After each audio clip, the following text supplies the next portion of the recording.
Hi, welcome you all. This is Prabhat बैंकोरियम। इस video में हम लोग कैपिटल मार्केट पे स्पेशली फोकस करेंगे। जैसे जब हम लोग बैंक की तैयारी कर रहे थे तो हम लोगों ने वहाँ पे इन सारी चीज़ों को ना थ्योरेटिकल पढ़ा था कि क्या है मनी मार्केट, क्या है कैपिटल मार्केट।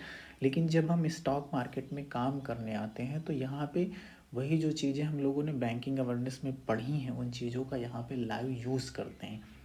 तो ये लेक्चर बहुत इम्पॉर्टेंट होगा। इस लेक्चर में मैं बेसिक टू एडवांस सारी चीज़ें स्टॉक मार्केट की एकदम फ्री में कंप्लीट कर दूंगा।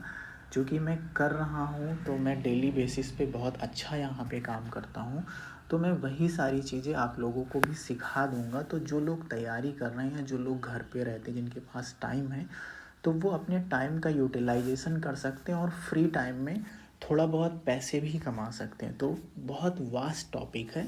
हम लोग बहुत पेशेंसफुली, बहुत धीरे धीरे वन बाय वन चीज़ों को कंप्लीट करेंगे। तो बहुत ही आराम से चीज़ों को समझने की कोशिश करिए। बहुत कुछ है ऐसा स्टॉक मार्केट में जो एक दिन में नहीं सीखा जा सकता। बहुत थोड़ा सा समय चाहिए, एफर्ट चाहिए। मतलब जैसे आप सोचिए ना कि जब हम लोग किसी गवर्नमेंट एग्ज़ाम की तैयारी करते हैं तो हम लोगों को 3 4 साल 5 साल लग जाते हैं उस एग्ज़ाम को क्रैक करने में।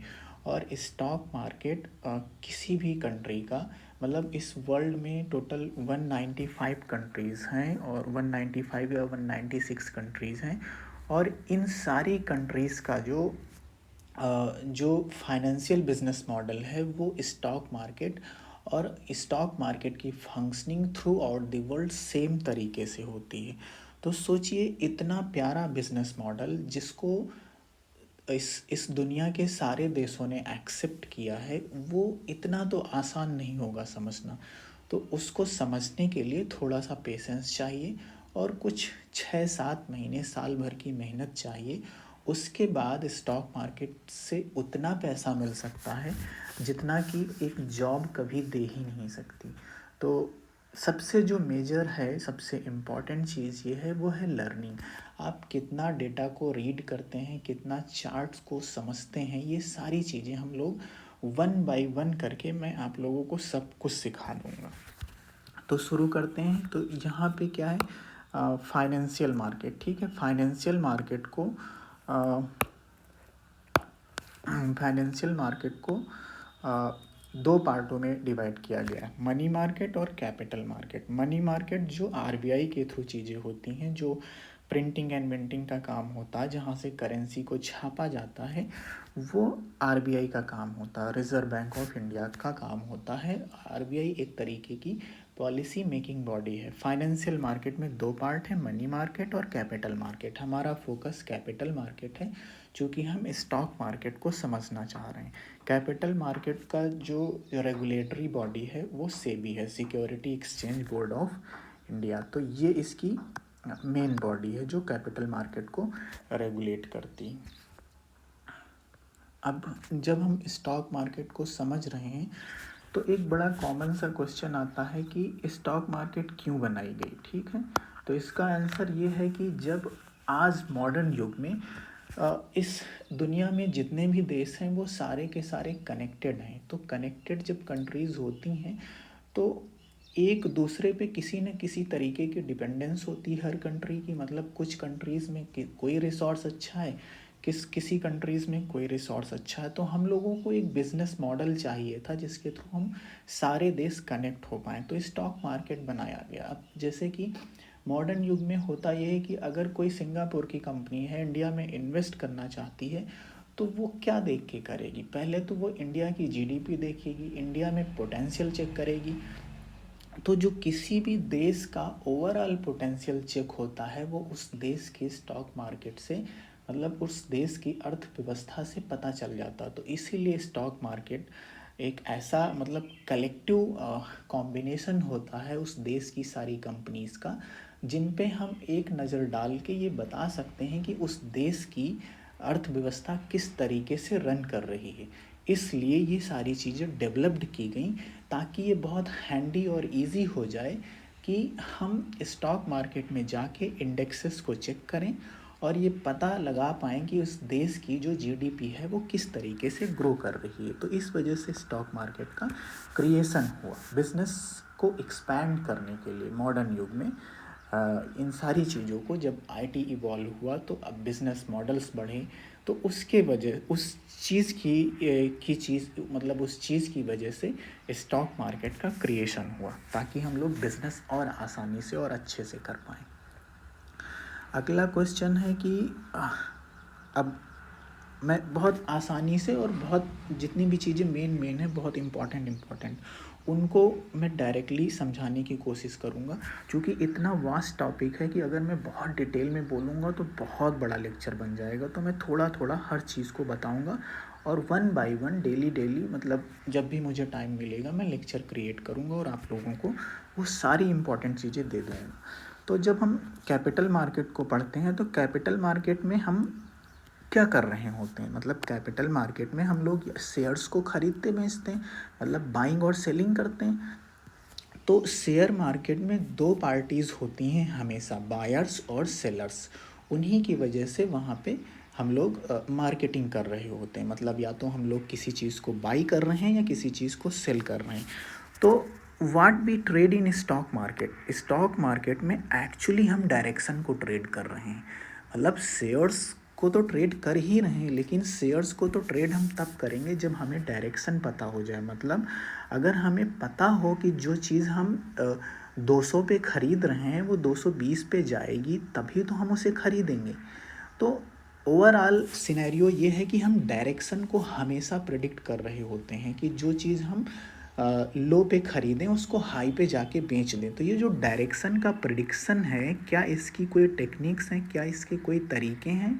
तो जी हाँ, इसी के बहुत सारे तरीके हैं, बहुत सारे टेक्निक्स हैं जिनको हम लोग लर्न करते हैं स्टॉक मार्केट में। उन्हीं इनकी लर्निंग जिनकी अच्छी होती है वो लोग आसानी से और अच्छा पैसा कमाते हैं। तो स्टॉक मार्केट में दो चीज़ें होती हैं। अभी यहाँ पे इंस्ट्रूमेंट की बात हो रही, स्टॉक मार्केट में बेसिकली दो चीज़ें होती, एक टेक्निकल एनालिसिस और दूसरा ये होता है कि डिसिप्लिन मेंटेन किया जाए। तो टेक्निकल एनालिसिस में हम लोग इसी डायरेक्शन को प्रेडिक्ट करने के बहुत टूल्स को पढ़ते हैं, वो मैं एक एक करके आगे भी बताऊंगा। Types of instrument traded in stock market में किस तरीके के इंस्ट्रूमेंट ट्रेड किए जाते हैं, ठीक है। तो वो जैसे कि हैं शेयर्स हैं, स्टॉक्स में हैं, फ्यूचर्स होते हैं, ऑप्शंस होते हैं। आप लोग ये जो मैं चीज़ें बता रहा हूँ इनको लिख लीजिएगा। जैसे कि जो इंस्ट्रूमेंट होते हैं वो एक तो होता है कि स्टॉक्स ट्रेड किए जाते हैं, और दूसरा होता है फ्यूचर ट्रेड किए जाते हैं, ठीक है। और तीसरा है कि ऑप्शन को ट्रेड कर सकते हैं, और एक और निकल के आता है यहाँ पे गवर्नमेंट सिक्योरिटीज़ आती हैं, ठीक है। तो ये चीज़ें गवर्नमेंट सिक्योरिटीज़ हैं, इतनी चीज़ों को ट्रेड हम लोग कर सकते हैं, ठीक है। तो ये चीज़ ध्यान रखिएगा, इसको मैं डिटेल में और समझाऊंगा। Direction is very important, if we can predict direction we can earn good money, ठीक है। तो डायरेक्शन को प्रेडिक्ट करना ही मेन गेम होता है, और इसको प्रेडिक्ट करने के लिए बहुत तरह तरह के टेक्निकल टूल्स अवेलेबल हैं, वो मैं आप लोगों को पढ़ा दूंगा। How we predict market direction through the technical tools, वो मैं आप लोगों को वन बाय वन करके बताऊंगा। Is there any technique available to predict market direction? तो इसका आंसर है यस, क्योंकि जो जितना प्रोफेशनल होता है वो इस चीज़ को उतना ही अच्छे से कर पाता है। टाइप्स ऑफ मार्केट डायरेक्शन हमने पढ़ा अभी कि मार्केट में डायरेक्शन को प्रेडिक्ट करना ही सबसे मेन इम्पॉर्टेंट काम है। तो डायरेक्शन कितनी तरीके की होती हैं ये भी हमारे लिए जानना बहुत इम्पॉर्टेंट है, ठीक है। तो ये हमने आपको डिपिक्ट किया है चार्ट के थ्रू। जो चीज़ें बता रहा हूँ वो बहुत ही क्लियर कट हैं, बस इतना ही है स्टॉक मार्केट में जो आपको जानना, समझना और पढ़ना है। वो वन बाय वन मैं पूरी जर्नी में आप लोगों को सब कुछ फ्री में बताऊंगा, समझाऊंगा और करके भी दिखाऊंगा, तो ताकि आप लोग हमारे साथ भी करें और वो चीज़ समझ पाएँ, देख पाएँ कैसे किया जाता है। तो मार्केट डायरेक्शन 3 टाइप की होती हैं। जो भी स्टॉक मार्केट में शेयर्स या जो भी चीज़ें, जो प्राइस है, प्राइस का जो मूवमेंट है वो 3 तरीके से चलता है। प्राइस या तो ऊपर जाएगा, या तो प्राइस नीचे आएगा, या तो प्राइस जहाँ पे है वहीं पे रहेगा। मतलब ना वो ऊपर गया ना तो वो नीचे गया, वो जहाँ सुबह मार्केट खुली वहीं पे बंद हो गया। तो इस कंडीशन को बोलते हैं साइडवेज। और अगर ऊपर जाता है तो इसको बोला जाता है अप ट्रेंड। अप ट्रेंड को इम्बैलेंस मार्केट बोलते हैं, डाउन ट्रेंड को इम्बैलेंस मार्केट बोलते हैं, जो साइडवेज है इसको बैलेंस मार्केट बोला जाता है। एक एक चीज़ करके ये मैं बताता रहूँगा बाद में कि इसे क्या बोलते हैं, क्यों बोलते हैं। ये मैं एक्चुअली फिगर में ड्रा करके दिखाऊंगा तो अच्छे से समझ में आएगा। इस चीज़ को आप लोग नोट डाउन कर लीजिए। मार्केट में हमेशा 2 पार्टीज़ होती हैं। तो उन 2 पार्टीज़ का नाम है बायर्स और सेलर्स। बाइंग और सेलिंग हर पल, हर एक इंस्टेंट मार्केट में होती रहती है। तो जिधर के लोग ज़्यादा होते हैं, मतलब अगर बायर्स ज़्यादा हो जाते हैं तो प्राइस ऊपर जाने लगता, सेलर्स ज़्यादा हो जाते हैं तो प्राइस नीचे आने लगता, और अगर बायर्स और सेलर्स इक्वल हो जाते हैं तो प्राइस बीच में रह जाता है, जिसको साइडवेज बोला जाता है। ठीक है, अभी आप लोग थोड़ा थोड़ा समझ गए होंगे कि मैं क्या कह रहा हूँ।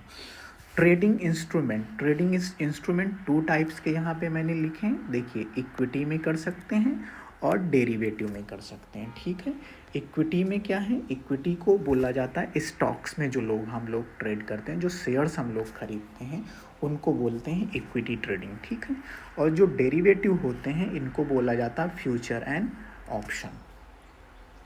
तो इन सब का अलग अलग मतलब है, तो वो चीज़ मैं समझाऊंगा।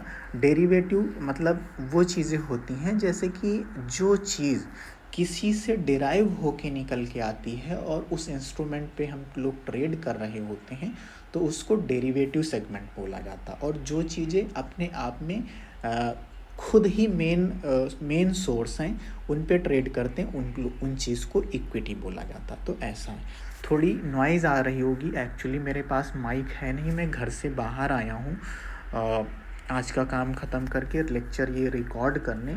तो यहाँ पे बाहर घर वर बन रहे हैं तो उस वजह से नॉइज़ आ रही होगी, तो उसको थोड़ा सा एडजस्ट कर लीजिएगा। मैं अपना माइक्रोफोन मंगा लूँगा।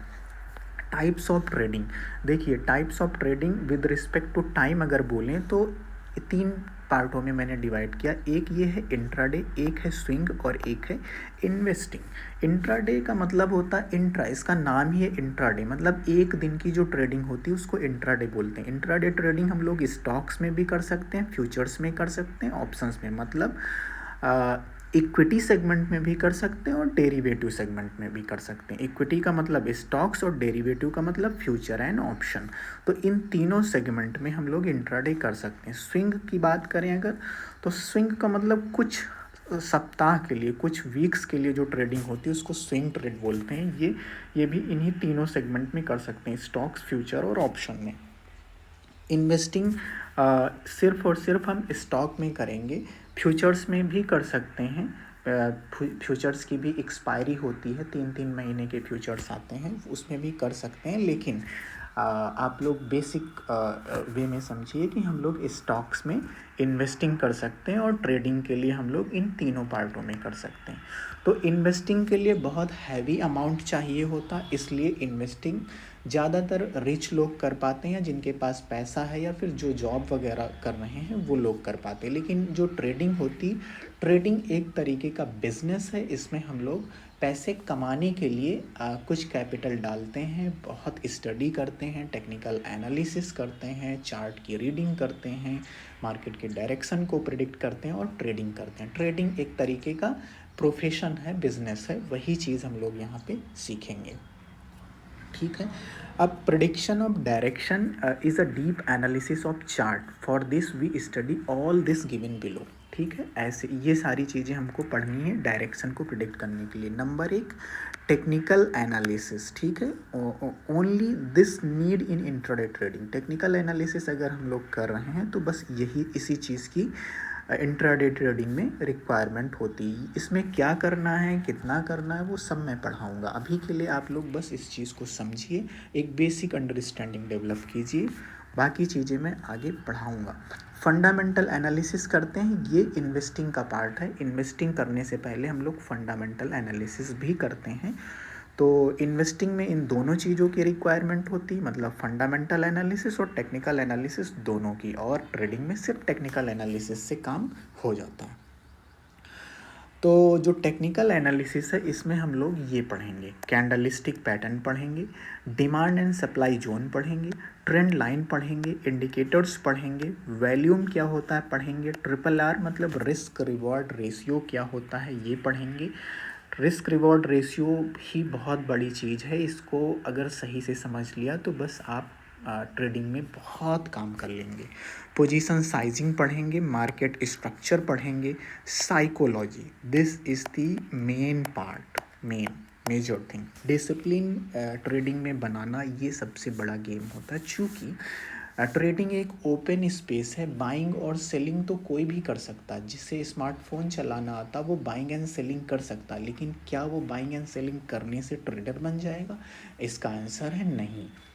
ट्रेडिंग एक बहुत ही डीप और बहुत ही वेल डिसिप्लिन्ड बिजनेस है, वेल डिसिप्लिन्ड प्रोफेशन है। तो इसको करने के लिए आपका मेंटल फ्रेमवर्क और माइंड का कूल होना और एक्सपर्टाइज होना चीज़ों का, अपने सेटअप पे वर्क करना, रूल्स डिफाइन करना, ये सारी चीज़ें बहुत इंपॉर्टेंट हैं। ये मैं आप लोगों को हैंड ओवर करूँगा क्या करना है और कैसे करना है, ठीक है।